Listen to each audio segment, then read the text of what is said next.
બનાસકાંઠા જિલ્લાના દાંતીવાડા તાલુકામાંથી મહત્વના સમાચાર સામે આવી રહ્યા છે। દાંતીવાડાના પાંથાવાડાના મુખ્ય બજારના શોપિંગ સેન્ટરમાં આગ લાગવાની ઘટના સામે આવી છે।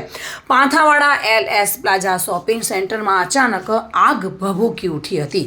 વહેલી સવારે શોપિંગના ભોયરામાં અચાનક આગ લાગતા અફરાતફરીનો માહોલ સર્જાયો હતો।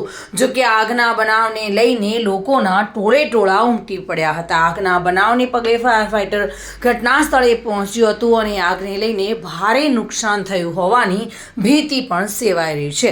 જો કે આગના બનાવની જાણ થતાં જ ફાયર ફાઇટર તાત્કાલિક ઘટના સ્થળે પહોંચી પાણીનો મારો ચલાવી આગ પર કાબૂ મેળવવાના પ્રયાસ હાથ ધર્યા હતા।